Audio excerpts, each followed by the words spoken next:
Olá, amigos da Bariri Rádio Clube. Eu tenho a grata satisfação de receber em nossos estúdios Oscar Naufal. Ele que trabalha aí com dinheiro, com empréstimos, com financiamentos, de um modo em geral. Então a gente sabe que ele conhece um pouquinho do assunto, porque as pessoas acabam procurando financiadoras, escritórios que fazem financiamento, tanto para casa quanto para compra de carro, para empréstimos pessoais, para saldar dívidas, enfim. E essa é uma época justamente onde as pessoas recebem 13º e fazer o que com esse 13º? Comprar, fazer uma bela de uma ceia, comprar presentes, saldar dívidas, enfim. O assunto de hoje relacionado a dinheiro. Boa tarde, Oscar, tudo bem? Boa tarde, Fernando. Boa tarde, queridos ouvintes e telespectadores, né? Modernizando aqui a coisa, tem vídeo também, né? Da Rádio Clube. Para nós é sempre um prazer estar conversando com a nossa população e sobre um assunto importante. Eu acho que hoje e sempre, né? Essa questão da economia sempre fez parte não só da vida das empresas, mas da vida também das famílias, de qualquer pessoa que no sistema capitalista, né?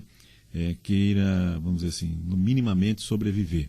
Então, acho que é um tema importante e numa época importante também para a gente estar debatendo esse assunto, né? Oscar, tem chegado pessoas esses dias com relação a 13º, porque muita gente que trabalha recebe 13º nessa época.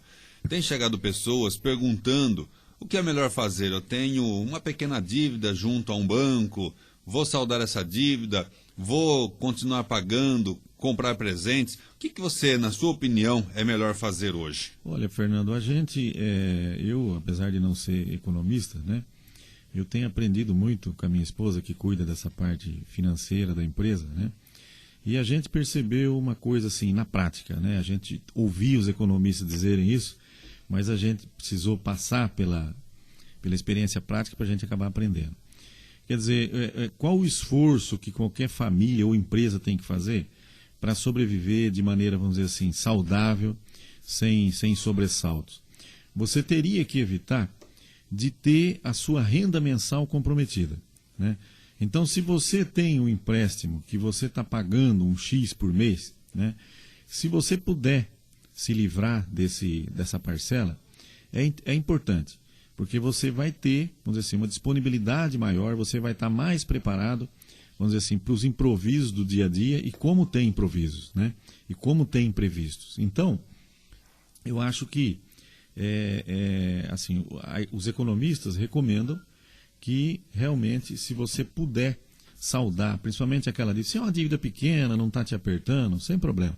Mas se é assim uma parcela um pouquinho maior e você tem condições, vamos dizer assim, de ou amortizar ou eliminar ela de vez, é interessante, porque você vai ter uma disponibilidade mensal de renda maior, né? Outra coisa, quando você me falou do tema, eu vinha pensando pelo caminho, né? Eu, particularmente, sou um péssimo poupador, né? A gente, como empresário, está acostumado a investir. Então, você não pode ver um recursozinho que você já quer jogar isso no seu negócio para fazer a coisa render de alguma forma, trocar um equipamento, giro, né? Melhorar, vamos dizer assim, a prestação de serviço para o cliente, etc, etc. Nós temos esse vício, né? Mas eu acho que, sem perder esse vício, a questão de você poupar hoje é muito importante, né? Às vezes eu demorei para entender essa questão da necessidade de você poupar. É importante, principalmente assim, e quanto menor é a empresa, principalmente na empresa, né? É importante você fazer essa reserva. E aí nós podemos igualar, por exemplo, quanto menor é a empresa, ela vai se parecer também mais com a família, né? Quer dizer, então, na família, idem. Quer dizer, se você puder ter uma reservinha, é importante.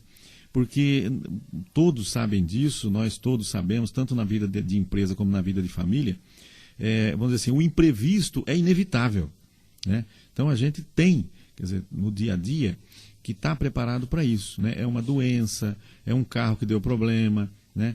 É a casa, por exemplo, eu estou fazendo uma reforminha forçada na minha casa, quer dizer, o piso começou a soltar. Quer dizer, então, quem que pode imaginar um dinheirinho que eu estava guardando, por exemplo, sei lá, para trocar o carro, alguma coisa assim, tive que usar na minha casa em função desse imprevisto, né? Então, a vida é cheia de imprevistos. E na empresa, muito mais, né? Na empresa é um funcionário que você tem que indenizar, que ele saiu no momento que você não esperava que ele ia sair, né? e uma infinidade de outros problemas que você tem que estar. O próprio faturamento que cai. Quer dizer, um determinado mês que aconteceu lá um imprevisto, você não conseguiu produzir aquilo que você vinha produzindo, né?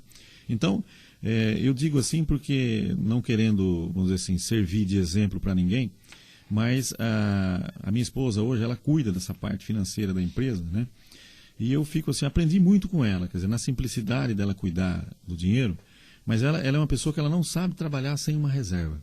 Quer dizer, se não tiver uma reservinha mínima, não é grandes coisas, que a nossa empresa é muito pequena, né? Ela não consegue trabalhar, ela entra em pânico, verdadeiramente, né? Então, quer dizer, e eu acabei me acostumando com isso. Então, hoje, a gente gasta o básico, do básico mesmo, né, na empresa. Nós temos, assim, vamos dizer assim, uma despesa mensal, a necessária, quer dizer, somente a necessária. A gente poderia, por exemplo, hoje ter assumido talvez uma prestação de um carro, ter um carro melhor e tudo mais.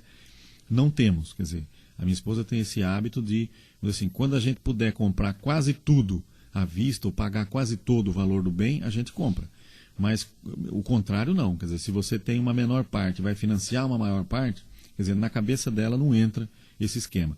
E vou falar um negócio para você, Fernando, é o que todos nós deveríamos seguir. Quer dizer, eu acho que essa lição é importante. Quer dizer, deixar uma reservinha, né? E você só usar ela quando você tiver condição de repor essa reserva, né? Quer dizer, essa seria a maneira segura da gente trabalhar. Quer dizer, além de você evitar ter muitas prestações, evitar ter a renda muito comprometida, você também ter essa reserva, que não é difícil você fazer. Porque a gente que tem uma pequena empresa, tem mês que, vamos dizer assim, tem 2, 3 meses que vai bem. E depois tem 2 meses que a coisa cai um pouquinho. Então aproveita esses 2, 3 meses que você não sabe onde vai gastar aquele dinheiro para guardar. Ah, entrou um dinheirinho extra, eu vou trocar o carro. Não. Quer dizer, primeiro eu acho que a gente deveria ter esse hábito, né, que tem a italianada baririense, né, de guardar. Quer dizer, aqui em Bariri nós somos uma cidade com um grande número de poupadores. Por quê? Você pega, brinquei com exemplos italianos, mas os europeus, de uma maneira geral, eles passaram por dificuldades enormes, guerras, né, principalmente guerras, e outros problemas aí, terremoto, que nós no Brasil temos pouco disso, né? Quer dizer, então, o que acontece? Essas pessoas, a dificuldade ensinou elas a se preparar para a dificuldade, né? Para esse momento de dificuldade. Nós brasileiros, como aqui tudo é maravilha, samba, é carnaval, né? A gente leva uma vida muito improvisada. E por isso que muitas pessoas têm muitos problemas de inadimplência, inclusive eu já tive, né? Todos nós tivemos. Por quê? Porque a gente nunca se preparou para um momento difícil, né? E outra, você faz investimento sem ter lastro, né?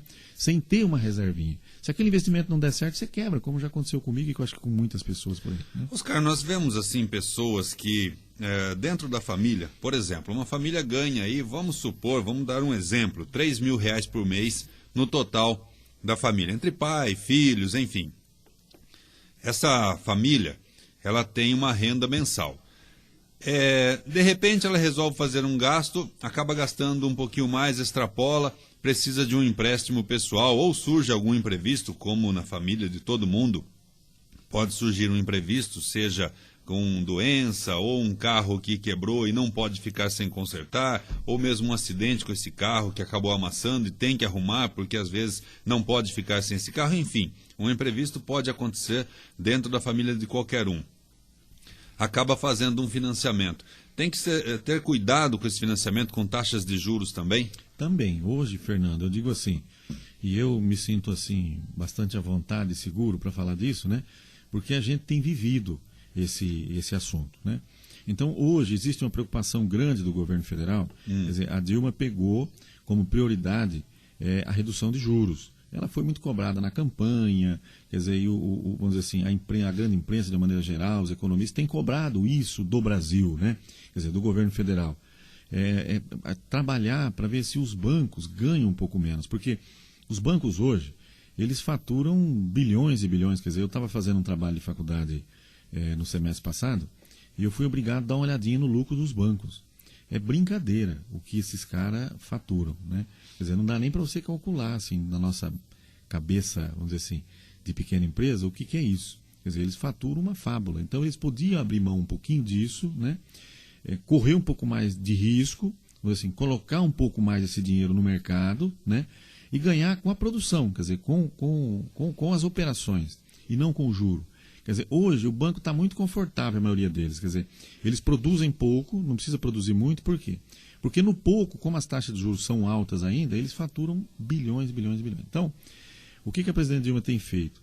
Ela tem utilizado, principalmente a Caixa Federal, que hoje eu sou parceiro da Caixa, né? A gente presta serviço para eles como correspondente, a gente está acompanhando essa história bem de perto. Quer dizer, hoje ela tem usado a Caixa Federal e também um pouco o Banco do Brasil para poder competir com os bancos particulares, né? E ela tem conseguido. Então, hoje, eu, assim, sem querer puxar a sardinha para assim, a nossa empresa parceira principal, que hoje é a Caixa Federal, né? Mas a gente aconselharia qualquer, vamos dizer assim, qualquer consumidor, né, que vá adquirir qualquer bem, né, que dê uma olhadinha nos juros do Banco Público. Eu não quero aqui puxar a sardinha só para mim, né? Por quê? Porque o governo federal, principalmente o Banco Público Federal, o governo federal tem brigado, entre aspas, muito para que o banco público concorra para valer com o banco particular, o banco privado, nessa questão da taxa de juros. Para você ter uma ideia, Fernando, a gente por longos anos, por vários anos, uma pessoa vinha perguntar para a gente, eu estou comprando um carro na concessionária, né? E você calcula para mim quanto fica esse carro financiado? Vou financiar, um exemplo, 20 mil. Quanto que fica aí financiado? Eu dizia para ele, assim, de cara, meu amigo, procura a concessionária mesmo, faça negócio com a concessionária, porque a gente não consegue ganhar. Por quê? Eu trabalhava com bancos particulares, banco privado, né? A gente não consegue competir com a concessionária. Ainda eu brincava, eu não sei o que eles fazem lá, mas o juro deles é menor, é sempre menor do que o meu aqui, e bem menor. Hoje, utilizando aí as taxas da Caixa Federal, a gente ganha inclusive da concessionária, Fernando. Quer dizer, então isso, não quero aqui tirar todos os clientes da concessionária, quem quiser comprar lá, que compre, né? Mas tem dado uma diferencinha até com relação às concessionárias. Então, as pessoas que a gente tem indicado para a Caixa Federal, financiamento de veículo, por exemplo, né? Elas têm ido na Caixa e não têm feito negócio em outro banco. Tem feito na Caixa. E a Caixa não faz muito tempo que ela começou a financiar veículo. Inclusive não financia, acredito eu, veículo de carga. Ela só financia, está começando agora, né? Está financiando já veículo de passeio, picape, esses veículos assim, não veículo de carga. Mas com um juro espetacular, menos de 1%. Inclusive, Oscar, você tocou nessa questão de banco público. Nós vemos que existe hoje uma demanda muito grande de pequenos empresários, os MEIs da vida, né? Que hoje é o EI, que é o empresário individual. Esses bancos, o Banco do Brasil e a Caixa, a gente tem visto aí por propagandas que eles têm oferecido, inclusive, microcréditos para esses empresários. Sim. Ou seja, uma oportunidade para conquistar aí algum bem, algum produto que precisa, ou até mesmo um capital de giro para sustentar essa pequena empresa. Você tocou num assunto importantíssimo, Fernando. Eu tenho tentado, rapaz, assim, na correria da gente, a gente não tem nem tido tempo de divulgar muito isso. Mas, assim, os amigos, as pessoas que procuram a gente, nós temos recomendado a que realmente, se eles quiserem pegar um crédito um pouquinho maior e com uma taxa de juros melhor, que eles, o pessoal que trabalha por conta, autônomo e tal, que abram o empreendedor individual, que abram a empresa o CNPJ do empreendedor individual. Quer dizer, você consegue hoje, através do CNPJ, muito mais vantagem do que no CPF. Né? Por quê? Porque você consegue provar diante da instituição financeira, né, que você não é sozinho. Quer dizer, quem tem uma empresa, na verdade ela tem um sisteminha de produção que, por menor que seja, ela vai envolver ela, mais uma pessoa, mais duas pessoas. Quer dizer, o faturamento é maior do que na pessoa física. Então o banco entende isso. E o banco dá um pouco mais de crédito. Né? Então você tocou num assunto muito importante, e quem estiver agora, vamos dizer, ouvindo ou vendo a gente, que preste atenção nisso. Quer dizer, se você tem o seu pequeno negócio, hoje não fica mais tão caro como antigamente, né? Que você era obrigado a abrir uma empresa. Quer dizer, eu abri várias e fechei, porque não compensa, um agente pequenininho, não compensa você ter uma empresa para isso. Quer dizer, hoje, por exemplo, no ramo de corretagem de seguro, eu não trabalho mais na pessoa jurídica. Não dá. Depois que eu comecei a trabalhar na pessoa física, puxa vida, a coisa melhorou, mudou bem a história. Quer dizer, a gente começou, mixaria o que ganha, mas a gente começou a ver essa mixaria, né? Em compensação, na empresa tradicional, você não consegue ver. Quer dizer, agora, eu, como corretor de seguro, não consigo enquadrar no microempreendedor individual. Mas quem consegue, aproveite essa oportunidade, porque a Caixa, inclusive, tem uma linha de crédito espetacular para o microempreendedor individual. Né? Ela trata o microempreendedor individual quase como uma empresa normal. Então, quer dizer, eu tenho aí tapeceiro, posso citar alguns nomes aí, né, que todo mundo conhece. Tenho vários ramos aí que a gente tem conseguido abrir o microempreendedor individual tem conseguido encaminhar para a Caixa, principalmente, e as pessoas têm ficado contentes, porque têm percebido, né, que consegue uma linha de crédito, opções de crédito melhores para comprar maquinário, capital de giro, valores pequenos, porque o microempreendedor individual também não é um monstro, ele é pequenininho, né? Então o valor é proporcional ao tamanho dele. Mas tem conseguido, eles têm conseguido sim, linhas de crédito que na pessoa física jamais conseguiria, né? Então você tocou num ponto muito importante.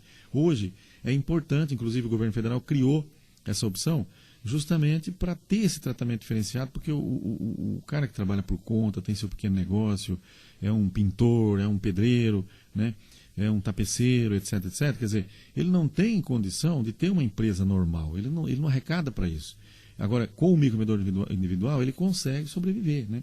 Os caminhoneiros estão partindo para isso, tem bastante assim, atividades de autônomos, né? Que eles estão percebendo que é melhor trabalhar com o microempreendedor do que na pessoa física. Né? Até na verdade, o pequeno empresário, o empreendedor individual, ele é uma empresa, ele tem um CNPJ, mas ele não tem uma necessidade, uma burocracia tão grande Sim. do que uma empresa, vamos dizer assim, de uma microempresa. Sim. Quer dizer, uma facilidade Sim. muito maior, não tem necessidade de livro caixa, Sim, quer dizer, tem uma série de...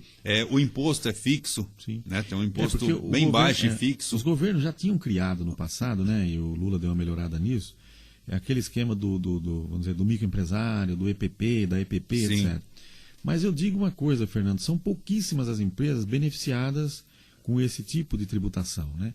Quer dizer, para você enquadrar no microempreendedor, no microempresário, né, como microempresa, quer dizer, para você enquadrar no simples, né, na tributação do simples, é a coisa mais difícil do mundo, não é? São pouquíssimas atividades que o governo estendeu para esse tipo de tributação.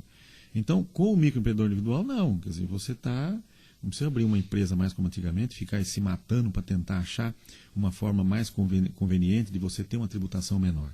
O microempreendedor individual já é realmente totalmente diferenciado da pequena empresa, da microempresa, né? Ou, vamos dizer assim, melhor ainda o sistema de tributação do que o simples, né?